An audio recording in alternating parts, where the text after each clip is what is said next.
Fala pessoal, bem-vindos a mais um vídeo. Hoje eu vou trazer para vocês um texto do Thomas Sowell que tem como título Empurrando as Responsabilidades Financeiras. Então vamos para o texto. Nada epitomiza tão bem o liberalismo contemporâneo, e por liberalismo ele está falando basicamente esquerdismo, então um esquerdismo contemporâneo, como os mandatos não financiados nos quais o governo federal estabelece programas e força os estados a pagarem por eles. A própria necessidade de ponderar benefícios contra custos, a essência da economia, é evitada por esse exercício irresponsável de arrogância.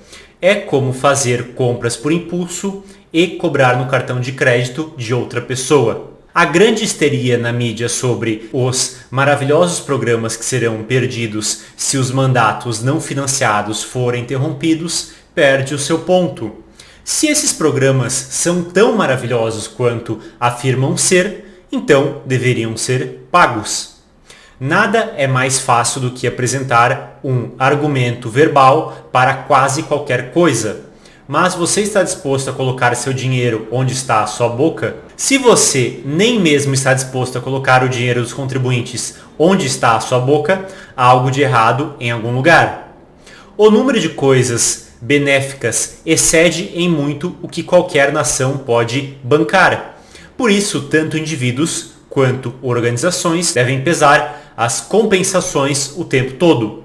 Mandatos não financiados, impostos ocultos e uma série de restrições ambientais são todas maneiras de tomar decisões dispendiosas sem ter que ponderar esses custos em relação aos benefícios. É um governo por palavras mágicas. Quer essas palavras sejam segurança, salário mínimo ou ar limpo.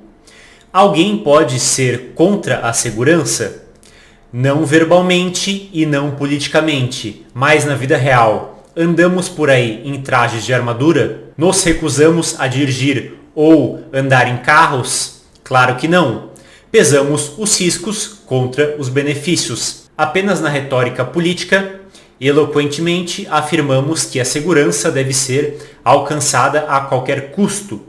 Podemos fazer isso apenas porque esses custos serão pagos por outra pessoa, quando nem mesmo os grandes gastadores em Washington estarão dispostos a pagar do Tesouro Federal. Então, perdemos todo o senso de compensações. Tornamo-nos como crianças pequenas que querem tudo e choram se não conseguem. O que é a lei do salário mínimo senão um mandato não financiado imposto a organizações privadas? Se todo mundo merece um salário digno ou um padrão de vida decente, por que aqueles que pensam dessa forma não fornecem essas coisas? Se é responsabilidade da sociedade garantir que ninguém caia abaixo de algum nível econômico, por que não aumentamos os impostos e pagamos por esse nível? Por que alguém que administra uma gráfica ou uma padaria é mais responsável pelo nível econômico de outras pessoas do que alguém que trabalha em milhares de outras ocupações? Comentadores de TV e santos de redações frequentemente ganham mais dinheiro do que a maioria dos empresários. Por que escolher apenas os empregadores para jogar essa responsabilidade? Todos nós queremos ar e água limpos, não é? O único problema é que nunca houve algo assim. Nenhuma água e nenhum ar foram 100% puros, pelo menos desde que Adão e Eva tomaram a decisão errada no jardim. Existem diferentes níveis de impureza com diferentes consequências. Ninguém quer respirar ar cheio de enxofre ou beber água de esgoto.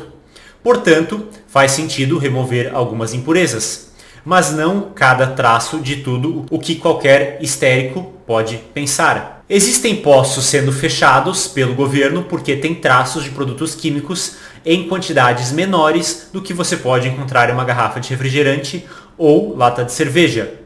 Qualquer um de nós poderia tornar o ar em sua própria casa mais limpo, instalando todos os tipos de filtros caros. E poderíamos eliminar muitas impurezas na água bebendo apenas a água que destilamos nós mesmos. Mas não fazemos isso. Fazemos? Achamos que é muito caro, seja em dinheiro ou em tempo. Somente quando estamos impondo custos aos outros é que enlouquecemos assim. Fazer-nos pagar é uma maneira de nos fazer pensar. As agências ambientais têm se divertido colocando restrições sobre como outras pessoas podem usar sua própria propriedade. Essas restrições podem reduzir o valor da propriedade pela metade ou até mesmo reduzi-la a zero. Nunca faltam palavras bonitas para justificar isso. Mas e se essas agências tivessem que compensar o proprietário pelas perdas que impuseram a ele? Se as restrições beneficiam a sociedade mais do que as perdas para o proprietário, faz sentido pagar o dinheiro e todos acabam melhor. Mas quando você confisca a propriedade pela porta dos fundos, pode apenas dizer algumas palavras elevadas e continuar. Não precisa pesar nada contra nada. Perfeito essa frase aqui dele. Então agora continuando. Na realidade, muitas das coisas financiadas por mandatos não financiados ou impostas a empresas e proprietários de propriedades não são para o benefício da sociedade, são para o benefício das carreiras ou do ego daqueles que promovem os programas. É por isso que coisas que não podem ser justificadas têm que ser financiadas por baixo dos panos. Um editorial em um recente número da revista Traveler, da National Geographic, reclamou que caiaques em Maine encontraram desenvolvimento residencial perto de parques nacionais e instigou seus leitores a usar sua influência para evitar tais coisas. Vocês são os interessados em nossos parques nacionais, disse.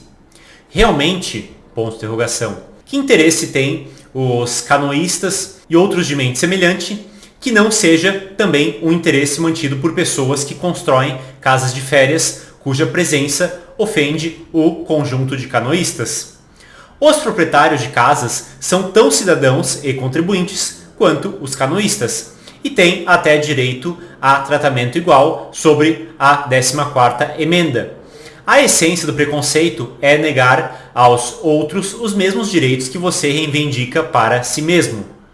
Os grandes preconceituosos verdes são um exemplo clássico. A ideia de que o governo deve fazer seus desejos sobrepujar os desejos de outros cidadãos espalhou-se dos grandes preconceituosos verdes para outros grupos que reivindicam privilégios em nome de direitos. Na Califórnia, um grupo de golfistas em cadeiras de rodas está processando uma cadeia de hotéis por não fornecer cartões especiais que lhes permitam navegar mais confortavelmente pelo campo de golfe do hotel local e jogar melhor. De acordo com uma reportagem de jornal, os tipos de carrinhos que os golfistas em cadeiras de rodas querem têm assentos giratórios para que um golfista possa balançar e aceitar uma bola da fairway e no green sem sair do veículo.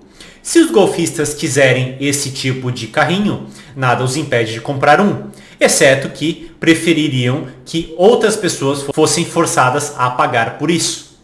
Um dos golfistas nesta ação judicial foi o sócio-gerente de um grande escritório de advocacia. Ele diz: "Eu só quero a mesma oportunidade que todos os outros têm de sair e jogar 18 buracos com meus amigos e colegas." Igualdade de oportunidades não significa de resultados. Apesar de quantas leis e políticas procederem como se assim fosse, ou de quando a retórica da moda iguala os dois. Um exemplo dessa retórica foi o título de uma coluna recente do New York Times, Um ingresso para o preconceito. Essa coluna recordou amargamente a experiência de uma mulher em uma cadeira de rodas que comprou um ingresso de $300 para um show de rock, mas não pôde ver quando as pessoas ao seu redor se levantaram. Isso foi equiparado a preconceito por parte daqueles que administravam a arena. A mulher em cadeira de rodas declarou: "A verdadeira igualdade permanece um sonho inalcançável. Aparentemente, apenas a igualdade de resultados é a verdadeira igualdade." Uma publicação recente da American Historical Association mostra essa mesma confusão quando diz que as portas estão em grande parte fechadas para pessoas que desejam se tornar historiadores se não se formaram em uma faculdade de primeira linha. Em outras palavras, resultados desiguais provam preconceito. Isso fecha portas, segundo essa retórica.